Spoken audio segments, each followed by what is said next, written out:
Hello and welcome to the Moms Who Know podcast. I'm your host, Chanel Nielsen, and I'm joined today by Jodi Hildebrant. Jodi, I'm so excited. Thank you for being on the show. You bet. Thanks for asking me. Yeah, I am really excited about today's conversation. And if you guys don't know Jodi yet, you are in for a big treat today getting to know her. So I first heard her. She came to speak in Redlands, and she spoke to an audience about all kinds of things that I was just blown away by. They were things that I had sort of known.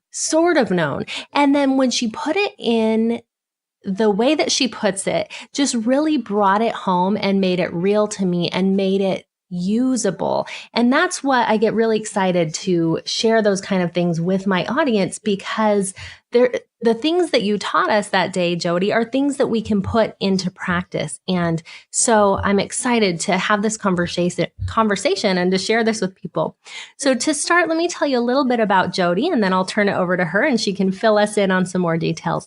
Jodi is a licensed professional counselor. She is a podcaster. She's a mother. She's a course creator and the author of 15 books. And she is focused on teaching connection through living true principles. So Jodi, tell us a little bit more about you. Well, thank you, Chanel. And what I'd want your audience to understand is that I am very excited and have so much energy to teach people how to connect. And so when you're talking about the principles that we can use on a daily basis, when somebody comes to a podcast or somebody comes to one of my workshops, they walk away with principles of truth that they can then start using immediately in their lives. So my focus is to educate anyone who is willing. And my target audience is the world.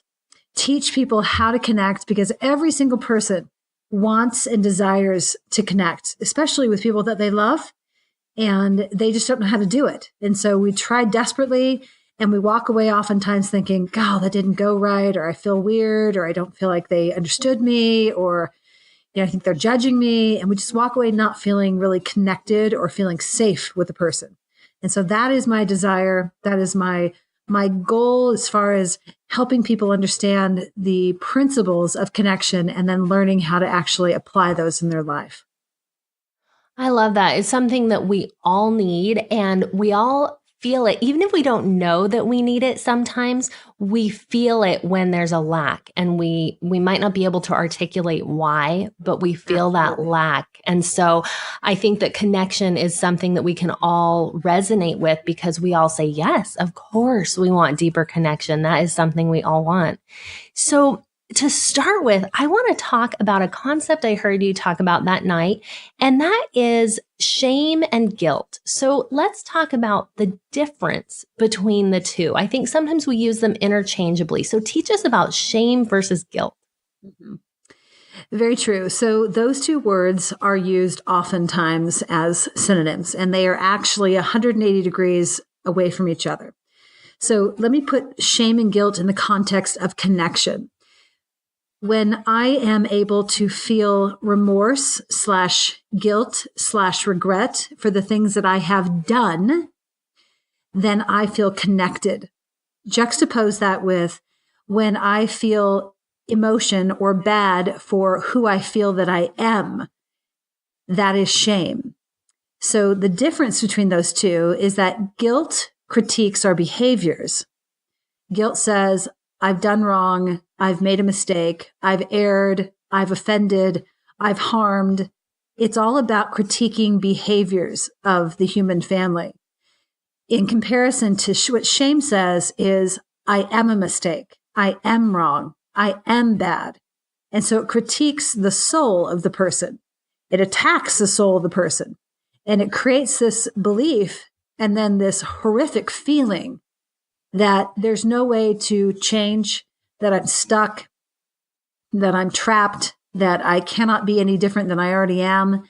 And the person feels depressed and alone and isolated with no way to come out of that corner. Whereas with guilt says, I've done wrong, I've erred, and I can make a difference. I can change. I can repent, if you will. I can clean something up. I can go and apologize. And so that is the drastic difference between those two. They are not the same. Remorse is a place where you feel like you can move and you can become different than who you are today. And shame is a place where you feel stuck and isolated and trapped. And quite frankly, this is where people start becoming, they have thoughts and feelings of suicide because they get so stuck in this place of shame that they feel like there's no way out. And so they just kind of give up. I can see how that would lead to that, though, because like you're saying, you feel so trapped and so stuck, where the words you're using to explain guilt are hopeful words. Absolutely. Absolutely. And that's why it's very important that we understand. And so thank you again for having me come today and speak to your listeners. If we do not understand that there's a difference between those two feelings of bad, quote unquote, the feelings that drive the emotion of bad when guilt is connected to the feelings of bad are drastically different than how the feelings of bad feel when you're in shame. And there's another word to describe shame, and that is distortion, which I know we're going to talk about here in a minute. Yes. Can you kind of give us an example? So for people who are like a practical example of what shame would look like versus what guilt would look like. Mm-hmm. So for example, let's say that I open somebody's door. Okay. I have this happen quite a bit. I have a practice, and in my therapy practice, I just have a sign on my door, and people who are new, who come into my therapy practice, they will either just open my door thinking that it's opening into a waiting room, but really it opens right into my office. And you will see the look of shame come over their face when they open the door and they see that I'm sitting in there with another client. They go, "Oh my gosh, I'm so sorry." And their face just drops. And the truth is that they have made a mistake. It was like, whoops, I made a mistake. I did not know.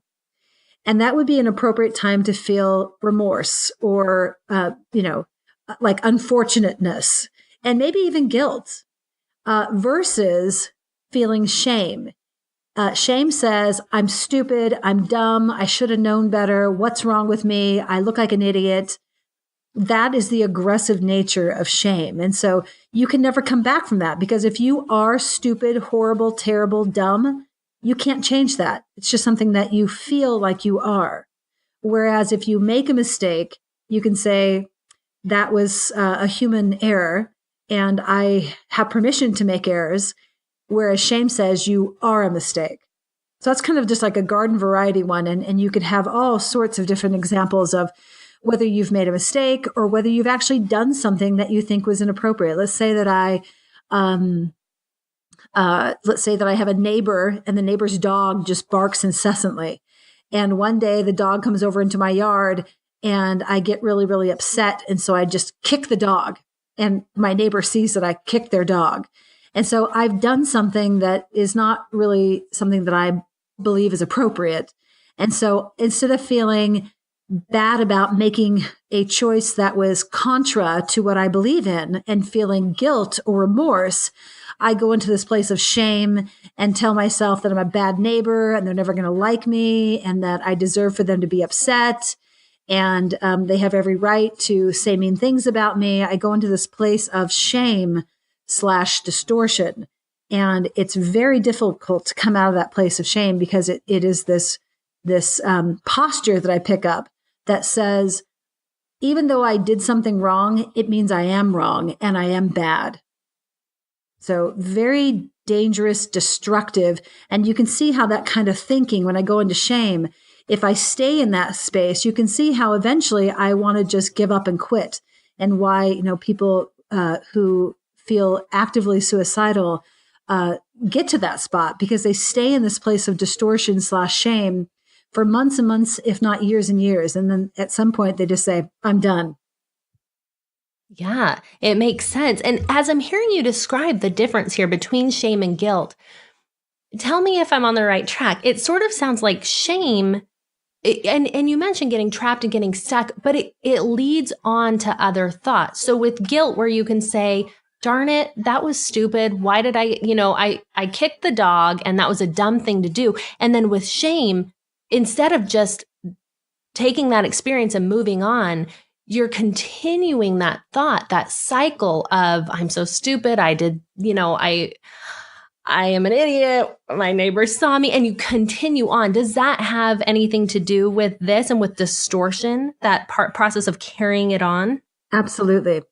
So what I share with people as I'm educating them, is I teach them that when you go into shame, shame's whole focus is to keep giving you quote unquote evidence that you really are bad, that you are unworthy, that you are not enough.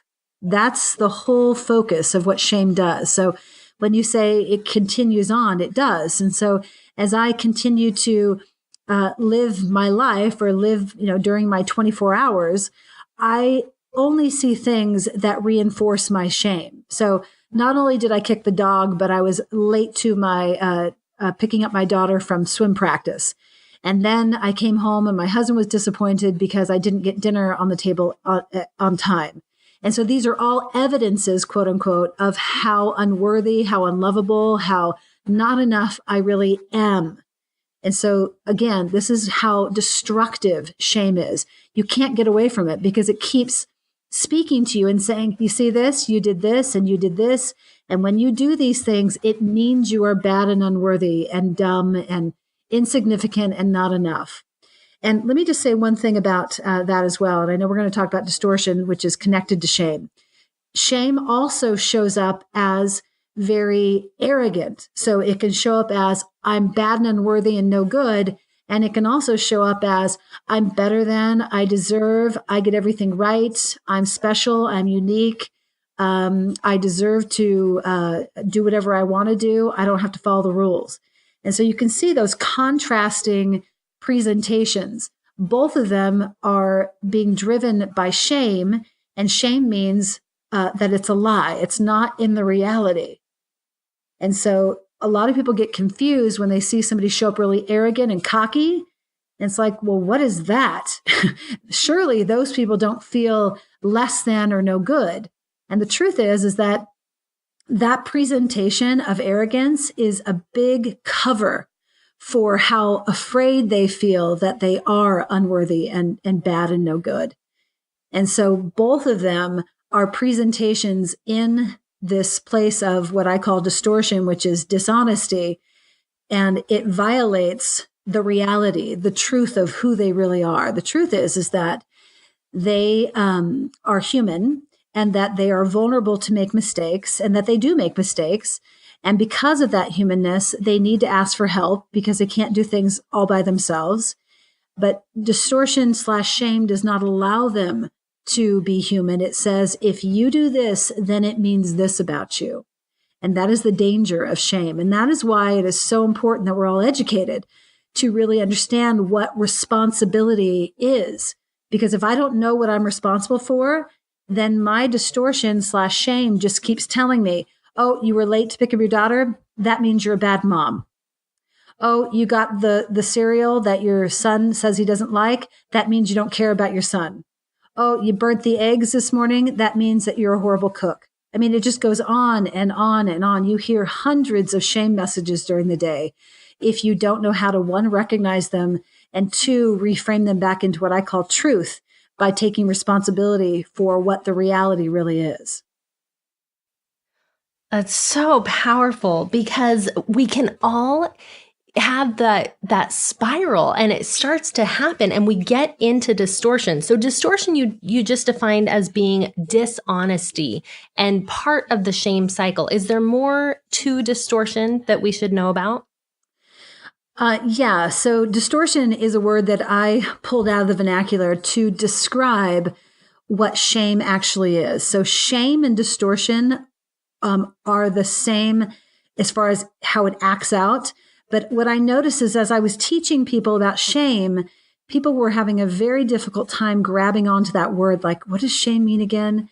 And I just spent some time thinking about, like, what is shame? Well, shame is a distortion from the truth. Distortion from reality. So what is truth? Truth is anything that is factual, anything that is concrete, anything that is observable by a third party.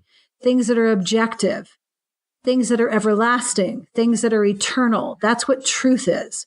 And truth and reality are synonymous with each other. And so instead of calling it shame, I call it distortion, because when you hear the word distortion, you think distorting the truth. So what's the truth about you and I, Chanel? The truth is that we are human beings on the planet and that we as human beings make mistakes. Distortion says, /shame says, you can't make mistakes. And if you make mistakes, then you are a mistake. Truth says, because you're human, you will make mistakes. And when you make mistakes, you can correct your mistakes. Truth and reality say, when you make a mistake, you can feel regret, guilt, remorse, and apologize and clean it up and start again and have a new start. Distortion /shame says, no, you can't. When you make a mistake, game over, you're done, you're bad, you're unworthy. Don't tell anyone, keep it a secret, because if somebody finds out, they will never love you. So they are such polarized positions. And we as human beings, because many of us do not understand that this lie that we hear on a daily basis, everybody on the planet hears distortion /shame. You know, from the second you get up in the morning and you start getting dressed and you're in the closet and shame says, you know what, you gained some weight, you're really fat, or you're not desirable, or you're starting to get wrinkles and your husband or your wife is not attractive to you anymore, or my goodness, your feet have gotten so wide. It just attacks you. It attacks your physical body. It attacks your relationships. It attacks how you think about yourself. It is a very aggressive assault on you as a human being.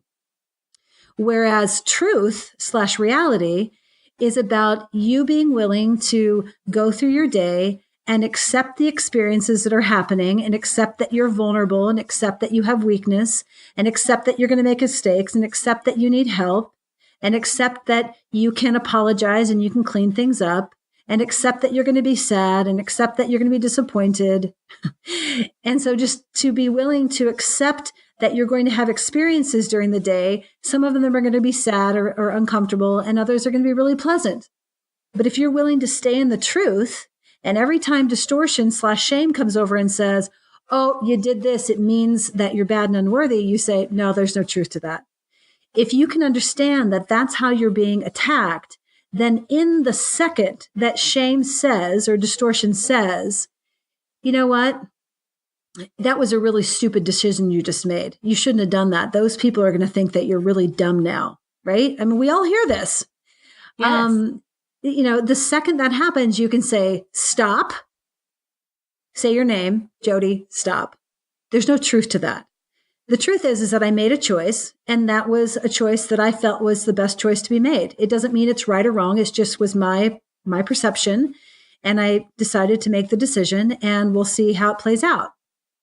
Then you have the power to combat shame and actually champion shame and distortion. Because when you speak the truth and you stay in reality, distortion /shame has no power and it runs away. And that is really the truth. It has no power over you. And so my goal as an educator, and probably your goal as well as a podcaster, is to teach principles of truth so that people can feel like they have some kind of skill set. So when they wake up in the morning, they can go throughout their day and combat things that are not in truth. So by the time they go to bed in peace, and they go to bed in a place of surrender. Like, that one's not my responsibility. Let it go. Instead of thinking, God, another day where I just screwed things up. Super powerful. So powerful. You know what I find just fascinating as I'm listening to you talk?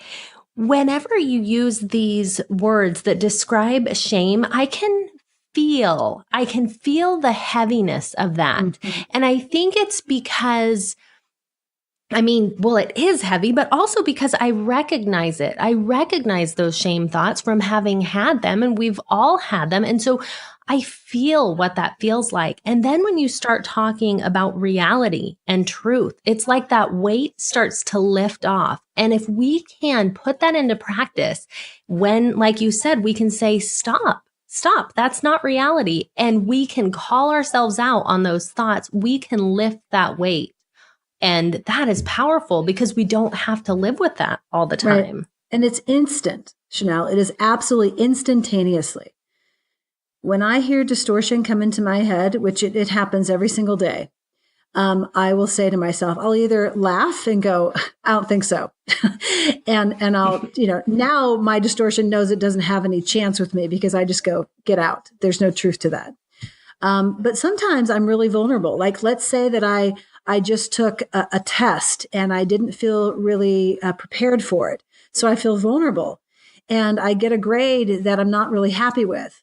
So I can take that experience and hold it in distortion and say, this is going to follow me the rest of my life. And this is evidence of how smart I am. And I'm just not very capable at this subject. I mean, I can go into that, or I can say, you know what, Jodi, you didn't put a lot of time into this. And you were kind of entitled and you felt like you could just walk in there and take it. And here's the evidence that you really needed to study. And so humble yourself and prepare for it next time. Very different language that you're talking to yourself. The one that's in truth will allow you to feel at peace. Even though you're holding yourself accountable, you're being responsible for what I chose to do, versus distortion/shame that says, here's the evidence of how dumb you are. Or, Chanel, here's the other side. This what I called adulating side is, I will take the test, I won't do well. And instead of saying, I'm dumb, I'll say, the professor was unreasonable, or they shouldn't have made the test that hard, or those were unreasonable questions to be asking me. That's the other side of distortion. There's two different presentations. One I call self-denigrating, which is the I'm terrible, horrible, bad, no good, not enough. The other side is this self-adulating that I was describing, that says I'm better than, I deserve, I get everything right, I'm the judge and the jury, I'm unique. So both ends of the spectrum are lies. And the truth is that I'm responsible for three things, very important. I am responsible for my perceptions, my emotions, because my emotions come from how I perceive. And then I'm responsible for my choices to behave my perceptions and my feelings. Those are the three things I'm responsible for. So when I choose not to study for a test and I go in with kind of an arrogant, entitled, cocky attitude, like, I don't need to study, I'm good. And then my grade reflects that I really did need to study. And I go into this place of, that wasn't fair. That test was unreasonable. The people who gave it to me were not being thoughtful about, my ability or something. I try to blame them for my test score. Staying in truth would say, no, Jodi, that's not true. The truth is that you did not study and you were not prepared. And so just be responsible for that. And the next time, prepare yourself. That's when you'll feel peace, is when you tell yourself the truth. If you allow yourself to go into distortion, you'll feel very entitled, but you won't have peace. You'll actually feel anxiety, and you might even feel depression. Anxiety gets felt a lot when people go into adulating, and depression gets felt a lot when people go into denigrating. It's unbelievable how those two positions create those outcomes of anxiety and depression. That's what I've noticed in much of my practice. That is so interesting. All of this is just so great and so useful for us as humans. I want to shift gears a little bit and talk about how it's useful for us as moms. And I know it is because I've put this into practice with my own children. But can you talk a little bit about either ways that you've used this with children or ways that we can, that we can teach our children and how it will make a difference in our families? Sure. So when I think of children, I think of, birth to 18. So it spans the whole spectrum. I actually have a parenting class where I teach these principles in a curriculum setting. And what I tell parents is that children, the thing that empowers children is for them to learn that they are the locus of control. Like, they are responsible for everything that they perceive. And so I hit those points over and over and over and over again. Because as they go out and interact with their world, the thing that's constant is them. And so teaching your children that whatever they interact with, they are going to give it meaning. They're going to perceive something about it. They're going to say, I like this, I don't like that. They're going to think that's good and that's bad. They're going to say that's better and that's worse. They're going to put meaning onto their world. And so helping them understand that they are responsible for the meaning that they place onto inanimate objects, the meaning they place onto themselves, the meaning they place onto their friends and their relationships, their schoolwork. I mean, everything in their world, they are putting meaning onto. And so from that position of placing meaning, or another way to say that is to give a perception about their experiences, they will have corresponding emotion that will come with that meaning. And so to help them understand that the reason they're feeling the way that they're feeling is because they put meaning onto the experience that they've had. They've put some kind of perception. So if I'm looking at, let's say, the color orange, and my sibling says, orange is a stupid color. That's the meaning that my sibling places on the color orange. I'm not quite sure what stupid color means, but that's what they said. And so from that position, my sibling feels, kind of entitled or right or justified those feelings. And so I think, oh my goodness, well, I like the color orange. And so what am I going to perceive under the color orange? And so I say, well, I like the color orange. And my sibling says, well, you're wrong. Can you see where the distortion is happening? Because myself and my sibling have two different perceptions around this experience with this color. And my sibling's saying they're right. And they're also saying I'm wrong. And that is where the distortion starts, because we each get to have our own perception. It's not about right or wrong. And so you as a parent are going to go to the sibling who's saying, well, you're wrong, and teach them about responsibility. So what I just shared with you, Chanel, is you're going to teach them that you are responsible, child, for three things: the way that you perceive, the way that you feel, and the way that you choose to manifest the way that you perceive and the way that you feel. So are you responsible for your sibling who thinks the color orange is nice? No, you're not. You're only responsible for you. So you need to recognize that what they think and what they perceive is none of your business. So you're teaching them that they are responsible. They're like this little container, and they're responsible for themselves. The second thing they're responsible for is to be honest with themselves, to be emotionally honest, and talk about how they feel and why they feel the way that they do. And this is really difficult for kids, because a lot of times they think that the reason that they feel the way they do is because somebody did something to them. And your job as a parent is to teach them that yes, so-and-so said that the color orange is stupid, but they're not making you sad because they said that. You are choosing to feel sad. You are choosing to perceive that you liking orange is wrong, or is not right, or is bad. And it's not. It's just a different perception. And so as you teach your children how to be responsible for those three areas, as you teach them to be emotionally honest for themselves and their own perceptions and their own feelings, and then overall you teach them to be humble. Humble means that they're open, that they're teachable, that they're willing, that you can, that they're pliable, that you can invite new information into their little systems and they're willing to accept it. As kids learn to live like that, they can manage the distortion that comes at them, because they're going to hear distortion from their own head. They're going to hear distortion come from other people, i.e. the sibling that says, well, you're wrong. And they're going to hear distortion just out in the world, like a distortion out in the world would be skinny is beautiful, right? That's a distortion that we hear. Skinny is beautiful. Right.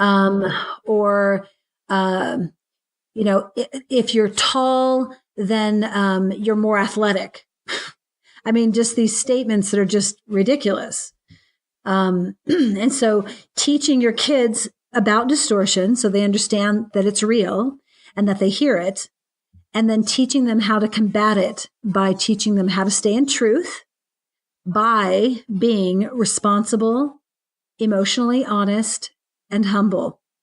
Those are the things, I mean, just in a crash course, I would just insist that parents learn how to do. Yeah, those things are huge. And one thing that I want to point out that you said that I feel like we don't hear a lot is you're saying that our thoughts, so, okay, we have those perceptions first and our emotions come after that as a result of our perceptions. Yes. Would you agree? And I think that that's important because we think, I don't know, it seems like there is a pervasive thought out there, right? That, well, our emotions just come and we can't control them.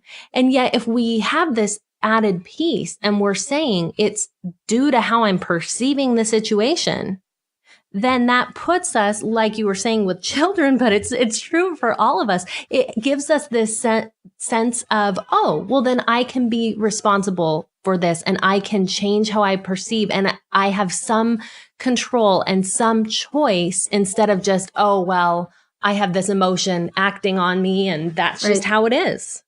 Right. That's exactly right. And as you were talking, you can hear the distortion in what you just said, like, this is happening to me. That is not the truth. That is not the truth. Nothing just happens to you. We all have experience, to be sure. Experience, I think of it like it presents on our doorstep. And then we, through the power of choice, perceive whatever we choose to perceive. So, for example, if I'm, I went and did a lot of travel in the Middle East over the summer, and I was in Egypt, and it was a very different culture over there. And I could have been, quote unquote, offended many times by how I was looked at or treated, or, it was a very male dominated culture that I was in. I saw very few women, and the women that I did see were all veiled. And I wasn't. I was out in shorts and completely, my face was uncovered, and I received a lot of comments/looks that said, I was different, put it that way. Okay. And I could have gone into distortion around that. I could have said, oh my gosh, I'm bad. I shouldn't be, walking around like this. It's very disrespectful to them. And that things were just happening to me. These things were just happening, and they weren't. I was in a different culture, and I got to choose how I perceived the culture. And I chose to perceive it as, I think differently than you, and I can respect what you think, and I'm going to invite you to respect what I think. And I don't know if they did or not, and I can feel safe, and I can enjoy what I'm experiencing and not take offense at what's going on around me. It was all about me perceiving inside my willingness to choose reality. Like, how am I going to see this? How am I going to interpret this? And to me, I cannot think of anything that's more empowering for a human being than to realize that through this beautiful gift of choice, that I can perceive any way I choose and therefore have emotions that correspond with that perception. It's just, there's no greater power in the world than that. Yes, that is so empowering. Oh, that is a perfect conclusion. I love it so much. And I think that that's the thing. We can perceive any way we choose. That's so good. We are out of time, but I want to just share with you really quick before we go, Jodi, an example of how I put this into practice with my son. Just briefly, he and his brother, he was being mean to his brother is what he was doing. He was beating on him and, boy stuff. Anyway, so he felt bad, and he was in his room and he was really upset. And I went in there and he was crying, and he said, I'm such a bad brother. I'm so mean. And I heard it. I heard the distortion. I heard the shame because I had that training with you. And I said, you know what? You made a bad choice and you weren't treating your brother very kind, but that's not who you are. You're a good boy. You're a child of God. And it was like a light bulb. And he went out, and I didn't tell him, oh, you need to go out there and you need to make things better. But he did. He knew what he needed to do. He went and did it because he then felt that hope. And I think that that's what this conversation gives us, is that hope and that ability to change on a daily basis and to keep moving forward. So thank you so much, Jodi, for the work that you're doing and the way that it can help us all to connect and to be better. You bet. What a great example. And good for you, Mom, to invite him back into truth without him even knowing what you were doing. But you saw it. You saw the dangers of that disconnect, of that distortion, and said, here's the truth, kiddo. Yeah. And that's the power, if we can see it. Yeah, absolutely. You helped him see that his behaviors were inappropriate, and that did not mean that he was bad. And he snapped right back into connection. That's wonderful. Yes, I love it. Well, moms, that is the goal, right? That we can go out there and we can help our kids and we can get out of shame and distortion and live in truth. So thank you all for listening. Thank you, Jodi, for being here. And we'll see you next week on Moms Who Know. Thank you all so much for listening to this episode and being a part of Moms Who Know. I hope that you enjoyed that as much as I did. I wanted to let you know about some resources on the website. You're going to want to go to momswhoknowpodcast.com and go to free resources. I've recently added a brand new, it's a big list of activities to add to your morning routine. So if morning routine is something that you're working on, you'll want to go there. You'll see a few other resources there as well. So go check it out, and we'll see you next week.